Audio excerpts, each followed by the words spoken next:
Wow Paromita, তুমি চুল কেটেছো? তোমাকে তো ফাটাফাটি লাগছে। এই শোনো না, তুমি দার্জিলিং যাবে বলছিলে না? ওখানে কি জিন্স পরবে, হট প্যান্ট পরবে? যাই বলো তাই বলো, এই হেয়ার কাটের সাথে কিন্তু শাড়ি, সালোয়ার, কুর্তি এগুলো কিন্তু যায় না। ওই জিন্সই মানায়। হ্যাঁ দত্ত কিনি, দেখেছো ছোটনার বইয়ের কীর্তি? এতটা চুল ছিল, কি গো ছিল চুলটা! কেটে এরকম ছেলেদের মতন ছোট ছোট করে দিল, ছোট ছোট। হুম।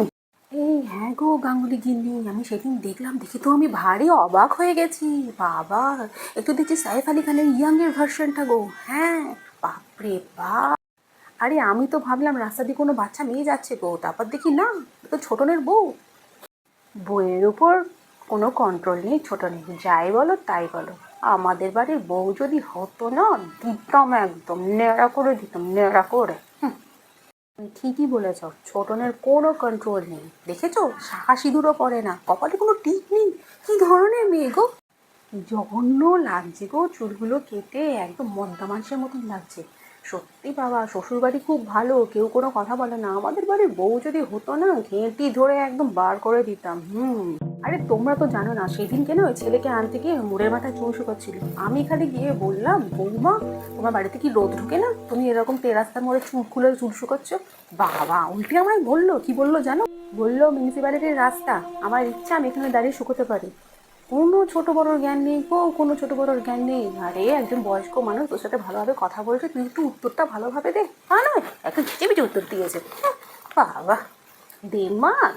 আরে বড় বউটা না হয় নার্সে চাকরি করে, অনেক কারণেই শাঁখা সিঁদুর এগুলো পড়তে পারে না, অনেক না অনেক রকমের নিয়ম কানুন আছে বাবা, ওদের চাকরি। তুই তো ছোটো বউ, তুই বাইরে বেরোস, তুই চাকরি করিস না? দেখো কে সিঁদুর পরে না, সিঁদুর পরে না জানো, সিঁদুর পরে না, শাঁখাটাও পরে না, ওই কী একটা পরে ঘুরে ঘুরে বেড়ায়।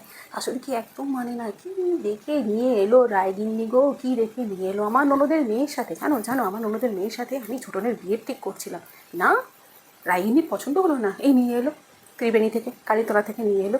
কী দেখে যে নিয়ে এলো ভগবান! ছি ছি ছি ছি, এইটুকুনি মেয়েটুকুনি চুল করে ফেলেছে, ছি ছি ছি মা গো! এখন শিং ভেঙে বাছুরের দলে ঢোকার বয়স। ওর না 8 বছরের একটা ছেলে আছে।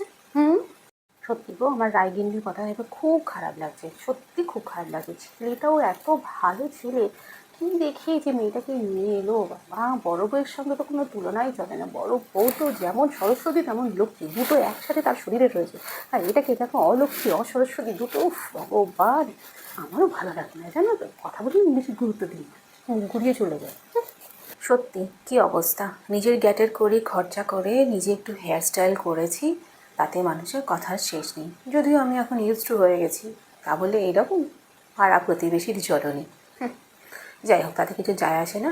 তারা জীবনে অনেক কিছু পায়নি, আর আমি সেই স্বাধীনতাটা ভোগ করছি। ওই জন্য এক কান দিয়ে ঢোকাচ্ছি, এক কান দিয়ে বার করে দিচ্ছি।